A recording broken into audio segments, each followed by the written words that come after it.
हाय बच्चों, आप सब कैसे हो? హాయ్ పిల్లలు, మీ అందరూ ఎలా ఉన్నారు? क्या सभी कहानी सुन रहे हो ना? ఏంటి అందరూ స్టోరీ వింటున్నారా? पिछले संडे का कहानी सुने हो? పోయిన ఆదివారం స్టోరీ విన్నారా? तो मैं एक क्वेश्चन पूछ रही हूँ। అయితే నేను ఒక క్వశ్చన్ అడుగుతాను. मोजेस को विवाह हुआ है बोल के हम लोग सुने हैं उस कहानी में। మోషేకు వివాహం అయిందని మనం విన్నాం కదా. तो उसकी पत्नी का नाम क्या है? ఆయన భార్య పేరు ఏంటి? उसका नाम नीचे कमेंट कीजिए। తన పేరు కింద కామెంట్ చేయండి. तो आज हम लोग सुनने वाले हैं అయితే ఈరోజు మనం వినబోతున్నాం मोजेस ने वो मिद्यान देश से इजिप्ट देश को आया है। మోషే మిద్యాన్ దేశం నుండి ఐగుప్తు దేశానికి వచ్చాడు.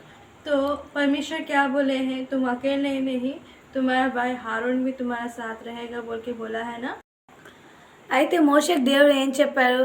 నువ్వు ఒక్కడివే కాదు, నీతో పాటు అహరోన్ కూడా ఉంటాడని చెప్పారు కదా. तो वही परमेश्वर ने हारून को दर्शन दिया అయితే అదే దేవుడు అహరోన్కి కూడా దర్శనం ఇచ్చారు. और बोला है जाओ, तुम्हारा भाई मोजेस मिस्र देश को आ रहा है, उसको जाके उसकी सामना करो। ఇంకా ఇలా అన్నారు, వెళ్ళు, నీ తమ్ముడైన మోషే ఐగుప్తుకి వస్తున్నాడు, తను ఎదురుపడు. तो हारून ने अभी मोजेस के साथ मिलने के लिए गया అయితే ఇప్పుడు అహరోను మోషేతో కలవడానికి వెళ్ళారు. और वो दोनों उधर से मिस्र देश गए हैं అప్పుడు వాళ్ళిద్దరూ ఐగుప్తుకి వెళ్ళారు. और मिस्र देश जाकर उनकी प्रजा के साथ बातचीत करना शुरू किए हैं। ఐగుప్తుకి వెళ్ళి ఆ ప్రజలతో వాళ్ళు మాట్లాడడం ప్రారంభించారు. और मोजेस ने उन लोगों के साथ ऐसे बोलना शुरू किया, ఇంకా మోషే వాళ్ళతో ఇలా అంటున్నారు, हमारा परमेश्वर जैसे वचन दिया है మన దేవుడు ఎలా అయితే వాగ్దానం ఇచ్చారో उसको पूरा करने के लिए అది నెరవేర్చడానికి इस मिस्र देश की गुलामी से ఈ ఐగుప్తి దాసత్వం నుండి हम लोगों को छुड़ाने के लिए మన అందరినీ విడిపించడానికి परमेश्वर हम लोग को यहाँ पर भेजे हैं। దేవుడు మాకు ఇక్కడికి పంపించాడు. ऐसे प्रजा के साथ जैसे बोला है मोजेस, ఇలా ప్రజలతో ఎప్పుడైతే చెప్పాడో మోషే, तब प्रजा ने मोजेस के साथ ऐसे पूछे हैं, అప్పుడు ప్రజలందరూ మోషేతో ఇలా అడుగుతున్నారు, तुमको परमेश्वर यहाँ पर भेजा है बोल के हम कैसे विश्वास करें? మీకు దేవుడు ఇక్కడికి పంపించాడని మేము ఎలా నమ్మాలి? जब मोजेस के साथ परमेश्वर ने बात किया है, ఎప్పుడైతే దేవుడు మోషేతో మాట్లాడారో तब परमेश्वर ने मोजेस को कुछ चिन्ह दिखाए हैं। అప్పుడు దేవుడు మోషేకు కొన్ని గుర్తులు ఇచ్చాడు. वो इन लोगों के सामने मोजेस दिखाया है। అవి వీళ్ళ యొద్ద మోషే చూపించాడు. कौन सा चिन्ह? అవేంటి? तो मोजेस के हाथ में भेड़ों को चरवा करने के लिए एक लकड़ी रहता था। అయితే మోషే చేతిలో గొర్రెలను కాచేటప్పుడు ఉండే కర్ర ఆయన చేతిలో ఉంది. तो परमेश्वर उस लकड़ी को आशीर्वाद किया। దేవుడు ఆ కర్రని ఆస్వాదించారు. वो लकड़ी को मोजेस ने क्या किया है, उनके सामने ऐसे नीचे गिराया है। ఆ కర్రని మోషే ఏం చేశాడంటే వాళ్ళ యొద్ద కింద పడవేశాడు. जैसे नीचे गिरा दिया है वैसे वो सांप बन गया है। ఎప్పుడైతే కింద పడేశాడో అప్పుడే అది పాముగా మారిపోయింది. तो वो सभी कोई डर गए हैं, అప్పుడు వాళ్ళందరూ ఎంతో భయపడ్డారు. लेकिन फिर मोजेस ने उसकी पूंछ पकड़ के उसको उठाया है। కానీ మళ్ళీ మోషే ఆ పాము తాకుని పట్టుకొని లేపాడు. जैसे उठाया है फिर वो लकड़ी बन गया है। ఎప్పుడైతే తీశాడో అప్పుడే అది మళ్ళీ కర్రగా మారిపోయింది. ये देख के बहुत आश्चर्य लगा। అది చూసి ఎంతో ఆశ్చర్యంగా అనిపించింది. और एक आश्चर्य काम उनके सामने दिखाया है। ఇంకో ఆశ్చర్యమైన పని ఆయన అక్కడ చేశాడు. वो अपने कपड़ों के अंदर हाथ रख के फिर बाहर निकाला है। ఆయన తన అంగీ లోపల చేతిని పెట్టి మళ్ళీ బయటికి తీశాడు. जैसे बाहर निकाला है उसका हाथ में पूरा कोढ़ी बीमारी आ गया है। ఎప్పుడైతే బయటికి తీశాడో ఆయన చెయ్యి అంతా కుష్ఠరోగంగా ఉంది. वो लोग इसको देख के फिर डर गए हैं। వాళ్ళు అతను చూసి మళ్ళీ భయపడిపోయారు. फिर वो हाथ अंदर रख के फिर बाहर निकाला। మళ్ళీ ఆయన తన చేతిని లోపల పెట్టి మళ్ళీ బయటికి తీశాడు. अभी पूरा एकदम जैसे पहले था वैसे बन गया है, ठीक हो गया है। అప్పుడు ఆ చెయ్య ముందులాగే బాగా అయిపోయింది. ये देखकर वो लोग विश्वास किए हैं అది చూసి వాళ్ళు నమ్మారు. कि परमेश्वर ही ने यहाँ पर ले आया है हम लोग को बचाने के लिए। దేవుడే వీళ్ళని ఇక్కడ తెచ్చాడు మనల్ని రక్షించడానికని. और वो लोग उनके साथ बात करने के बाद उधर से इजिप्ट देश का राजा के पास गए हैं। వాళ్ళతో మాట్లాడిన తర్వాత వాళ్ళు అక్కడి నుండి ఐగుప్తు యొక్క రాజు వద్దకు వెళ్ళారు. और वो राजा के पास जाकर राजा को बोले हैं, ఇంకా రాజు వద్దకు వెళ్ళి రాజుతో ఇలా అంటున్నారు, हमारी प्रजाओं को छोड़िए, మా ప్రజలను విడిపించండి, हमारे परमेश्वर हम लोग को यहाँ पर भेजा है మా దేవుడు మాకు ఇక్కడ పంపించాడు. और हम लोग अपने पूरे प्रजा के साथ जाकर बलि चढ़ाना है। ఇంకా మేము అందరము మా ప్రజలందరం తీసుకువెళ్ళి బలి అర్పించాలి. तो राजा ने बोला, तुम्हारा परमेश्वर कौन है? मैं तो उसको जानता नहीं हूँ। అయితే రాజు ఇలా అంటున్నాడు, మీ దేవుడు ఎవరు? నాకు తెలియదు మీ దేవుడు ఎవరు. तब मोसेस ने बोला, हमारा परमेश्वर यहाँ पर भेजा है। तो उसने बोला, तुम्हारा परमेश्वर मैं जानते नहीं हूँ उसको, और मैं तुम्हारे प्रजा को यहाँ से भेजने वाला भी नहीं। అయితే మోషే ఇలా అంటున్నాడు, మా దేవుడు ఇక్కడికి మాకు పంపించాడు. అప్పుడు ఆయన ఇలా అంటున్నాడు, మీ దేవుడు ఎవరో నాకు తెలీదు, మీ ప్రజల్ని కూడా నేను విడిచిపెట్టాను. तब मोसेस ने हारून को आज्ञा दिया है, बोला है, అప్పుడు మోషే ఆరోన్కి ఇలా ఆజ్ఞ ఇచ్చాడు, तुम जाके मेरा हाथ में जो लकड़ी है वो उसके फरोन के सामने रखो, डालो।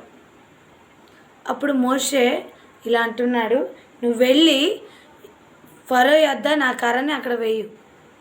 तो हारून जैसे मोसेस ने बोला वैसा किया। అయితే ఆరోను మోషే చెప్పినట్టుగా చేశాడు. वो जाके उधर रखा है, तुरंत वो सांप के जैसा बन गया। ఆయన వెళ్ళి అక్కడ పెట్టినప్పుడు అది వెంటనే పాముగా మారిపోయింది. तो उसको देख के फरोन को थोड़ा डर लगा, అది చూసి ఫరో భయపడ్డాడు. लेकिन वो अपने मंत्र करने वालों को बुलाकर बोला, तुम लोगों का लकड़ी भी उधर डालो। అప్పుడే మళ్ళీ ఆయన తన మంత్రగాళ్ళని పిలిచి మీ కర్రలను కూడా అక్కడ పెట్టండి అని और చెప్పాడు. तुम्हारे मंत्रों को भी यहाँ पर उपयोग करो। ఇంకా మీ మంత్రాలని కూడా ఇక్కడ ఉపయోగించండి. तब वो लोग अपने मंत्रों को उपयोग किया और उसकी लकड़ियों को भी उधर रखा। అప్పుడు వాళ్ళు వాళ్ళ మంత్రాలను కూడా ఉపయోగించి ఆ కర్రల్ని అక్కడ పెట్టారు. और उन लोगों का भी लकड़ी सांप बन गया। ఇంకా వాళ్ళ కర్రలు కూడా పాముగా మారిపోయాయి. लेकिन क्या हुआ मालूम है? इधर కానీ ఏం జరిగిందో ఇక్కడ తెలుసా? मोसेस का सांप उन लोगों के सांपों को खा लिया। మోషే యొక్క పాము ఆ పాములన్నిటినీ మింగివేసింది. ये देखकर बहुत डर लगा, అది చూసి వాళ్ళు ఎంతో భయపడ్డారు, बहुत चकित भी हुआ। ఎంతో ఆశ్చర్యపడిపోయారు. उसके बाद मोसेस ने उसकी सांप की पूंछ पकड़े, उठाया और वो लकड़ी बन गया। ఆ తర్వాత మోషే మళ్ళీ ఆ పాము యొక్క తోకను పట్టుకొని లేపినప్పుడు మళ్ళీ కర్రగా మారిపోయింది. उसके बाद फिर मोसेस ने उस मिस्र देश के राजा को फिर पूछना लगा। ఆ తర్వాత మళ్ళీ మోషే ఆ ఐగుప్తు యొక్క రాజుతో ఇలా అంటున్నాడు, इसको देख के तुम जान पाए हो मेरा परमेश्वर कितना महान है? ఇది చూసి నీకు అర్థమైందా నా దేవుడు ఎంత మహోన్నతుడో? मेरी प्रजा को छोड़ो। నా ప్రజలను విడిచిపెట్టు.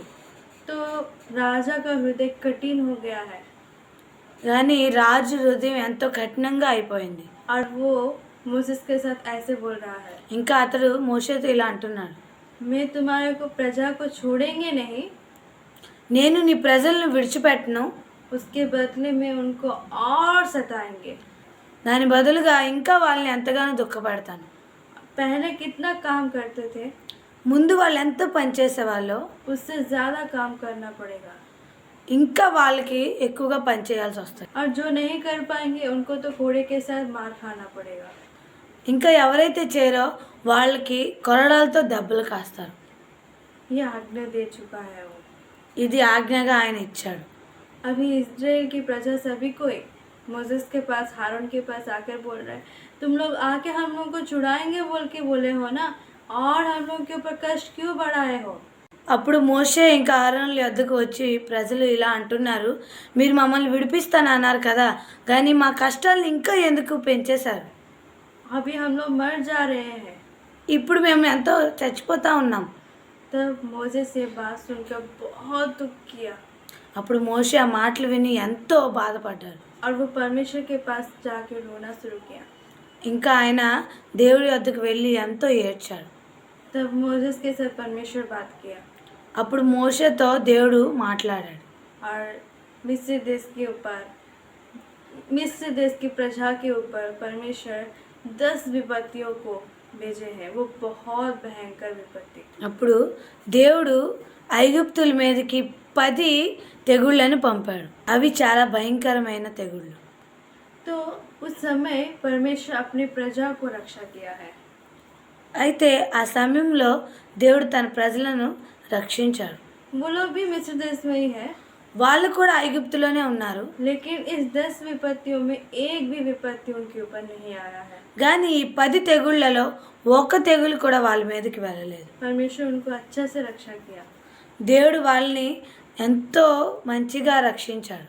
तो उस 10 विपत्तियों में से हम लोग 2 विपत्तियों के बारे में आज सुनते हैं।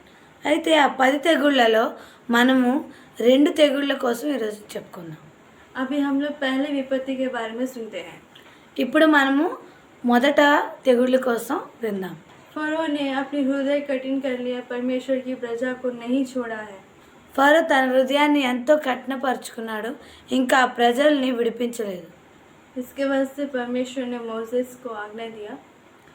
ఇందువల్ల దేవుడు మోషేతో ఇలా ఆజ్ఞ ఇచ్చాడు. मोसेस ने जैसे परमेश्वर बोला है वैसे उस आज्ञा के अनुसार नदी के पास गया, एक नदी के पास। మోషే దేవుడు ఎలా అయితే ఆజ్ఞ ఇచ్చాడో అలాగే ఒక నది వద్దకు వెళ్ళి हारून को बोला है, అహరోనుతో ఇలా అంటున్నాడు, मेरे हाथ में जो लकड़ी है उसे ले जाकर उस नदी के अंदर रखो ऐसे। నా చేతిలో ఈ కర్రను ఉన్నది కదా, ఆ కర్ర తీసుకువెళ్ళి ఆ నదిలో ఇలా పెట్టు. जैसे हारून ने उस लकड़ी को लेकर जाके उस नदी के ऊपर ऐसे रखा है, ఎప్పుడైతే అహరోను ఆ కర్రను తీసుకువెళ్ళి ఆ నది మీద పెట్టాడో उस नदी का पानी पूरा खून की तरह बदल गया है। ఆ నదిలో నీళ్ళన్నీ రక్తంగా మారిపోయాయి. सिर्फ उस नदी का नहीं, కేవలం ఆ నదిలో నీళ్ళే కాదు, मिस्र देश में कहीं पर भी जाओ पुनः खून ही मिल रहा है लेकिन पानी नहीं। ఐగుప్తులో ఎక్కడికి వెళ్ళినా కేవలం రక్తమే దొరుకుతుంది కానీ నీళ్లు దొరకలేదు. लेकिन परमेश्वर की प्रजा को अच्छा पानी मिल रहा है। కానీ దేవుని ప్రజలకు మంచి నీళ్లు దొరుకుతున్నాయి. ऐसे एक हफ्ता हो गया, ఇలా ఒక వారం గడిచింది. फिर एक हफ्ते के बाद मोसेस ने प्रार्थना किया है। మళ్ళీ ఒక వారం తర్వాత మోషే ప్రార్థన చేశాడు. तब फिर पानी के जैसा पूरा लहू पानी के जैसे बदल गया। మళ్ళీ ఆ తర్వాత ఆ రక్తం అంతా నీళ్లుగా మారిపోయింది. अभी भी फरोन का हृदय बदला नहीं, ఇప్పుడు కూడా ఫరో హృదయం మారలేదు, उतना ही कठिन है। అంతే కఠినంగా ఉంది. मैं तुम्हारी प्रजा को नहीं बेचूंगी बोल रहा है। నేను మీ ప్రజలను విడిపించనని చెప్తున్నాడు. पूरा खून की तरह बदल गया है पानी। పూర్తిగా రక్తంగా మారిపోయాయి నీళ్లు. उनके देश में बच्चे बड़े कोई भी प्रजा पीने को नहीं हो पाया, कोई भी जानवर पानी पीने नहीं पाए हैं। इतना कठिन परिस्थिति में भी उसका हृदय कठिन ही रह गया है। ఆ దేశంలో ఆ పిల్లలైన వారైనాను జంతువులైన వారినైనాను ఎవరు కూడా తాగలేకుండా అదంతా నీళ్ళంతా రక్తంగా మారిపోయింది. అయినా కూడా ఫరో హృదయం మారలేదు. तब मोसेस ने फिर प्रार्थना किया। అప్పుడు మోషే మళ్ళీ ప్రార్థన చేశాడు. अभी दूसरा विपत्ति उसके देश के ऊपर आया। ఇప్పుడు రెండో తెగులు వాళ్ళ మీదకి వచ్చింది. वो क्या है? అదేంటి? बहुत सारा बेंग ఎన్నో కప్పలు उस देश में आ गया। ఆ దేశంలోకి వచ్చేసాయి. कहीं पर भी देखो बेंग ही है। ఎక్కడ చూసినా కప్పలు ఉన్నాయి. राज के महल में भी देखो पूरा बेंग से भरा हुआ है।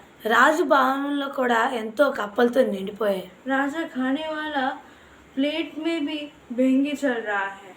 రాజు తినే ప్లేట్లో కూడా కప్పలే నడుస్తూ ఉన్నాయి. पूरा सारे लोगों के शरीर के ऊपर भी चढ़ जा रहा है। అవన్నీ అక్కడున్న ప్రజల మీద కూడా ఎక్కిపోతూ ఉన్నాయి. कितना महक रहा है गंदा से। ఎంతో వాసన వస్తూ ఉన్నాయి. तो ये सब देखकर राजा को बहुत मतलब गंदा लग रहा है। ఇవన్నీ చూసి రాజుకి ఎంతో అసహ్యంగా ఉంది. तब फिर तुरंत ने वो मोसेस को बुलाया। అప్పుడు మళ్ళీ ఆయన మోషేకి పిలిచాడు. बोले तुम्हारे परमेश्वर को प्रार्थना करो, इस सारे बेंग को निकाल दो, मैं तुम्हारी प्रजा को छोड़ देंगे। ఆయన ఇలా అంటున్నాడు, నీ దేవుడికి ప్రార్థించు, ఇంకా ఈ కప్పలన్నీ తీసివేయమని చెప్పు, నేను నీ ప్రజల్ని విడిపిస్తాను. और मोसेस ने उसकी बात सुनकर परमेश्वर को प्रार्थना किया ఇంకా మోషే తన మాట విని దేవుడికి ప్రార్థించాడు. और वो सारे बेंग उधर से चले गए। అప్పుడు ఆ కప్పలన్నీ అక్కడి నుండి మాయమైపోయాయి. अभी फिर राजा पहला के जैसा फिर उसका हृदय कठिन कर लिया। మళ్ళీ ఫరో రాజు మొదటిలాగా తన హృదయాన్ని కఠినపరుచుకున్నాడు. अभी फिर परमेश्वर बाकी सारे और विपत्तियों को उस देश के ऊपर भेजा है। ఇప్పుడు మళ్ళీ ఎన్నో తెగుళ్ళని దేవుడు ఆ దేశం మీద పంపించాడు. तो आज हम लोग इस 2 विपत्तियों के बारे में सुने हैं। అయితే ఈరోజు మనం ఈ రెండే తెగుళ్ళ కోసం చెప్పుకున్నాం. अगले हफ्ता और बाकी सारी विपत्तियों के बारे में हम लोग सुनते हैं। వచ్చే వారం ఇంకా కొన్ని తెగుళ్ళ కోసం మనం చెప్పుకుందాం. तो यहाँ पर हम लोग एक जानना है, అయితే ఇక్కడ మనం ఒకటి తెలుసుకోవాలి. अगर फरौन राजा परमेश्वर की बात को झुक जाता तो कोई भी विपत्ति उस देश के ऊपर नहीं आता। అయితే ఫరో దేవుని మాటకి లోబడి ఉంటే ఆ దేశానికి ఏ తెగుళ్ళు రాకపోయేది. लेकिन वो झुका नहीं है, इसीलिए उसके देश के ऊपर इतना विपत्ति आया है। కానీ ఆయన లోబడలేదు, అందుకే ఆయన దేశం మీదకి ఇలాంటి తెగుళ్ళు వచ్చాయి. वैसे इस दिन में हम लोग भी, అలాగే ఈ దినాల్లో మనము కూడా हम लोग अगर परमेश्वर को झुकेंगे तो మనము దేవునికి లోబడితే हम लोग को कोई भी विपत्ति में रहो, कैसे भी मुसीबत में रहो, हम लोग को परमेश्वर छुड़ाएंगे। మనము ఏ కష్టంలో ఉన్నా ఎలాంటి తెగుళ్ళలో ఉన్నా దేవుడు మనకి విడిపిస్తాడు. और उस विपत्तियों में गिरे बिना हमें सहायता करेंगे। ఇంకా ఆ తెగుళ్ళలో పడకుండా దేవుడు మనకి సహాయం చేస్తాడు. अगर हमारा हृदय कठिन किए बिना परमेश्वर को झुकने से ఒకవేళ మనం మన హృదయాన్ని కఠినపరచుకోకుండా దేవునికి లోబడితే परमेश्वर हमें हर मुसीबतों से बचाएंगे। దేవుడు మనల్ని ప్రతి ఒక్క సమస్య నుండి విడిపిస్తాడు. तो क्या हम सभी झुकते हैं परमेश्वर को? అయితే ఏంటి, మనము దేవునికి లోబడదామా?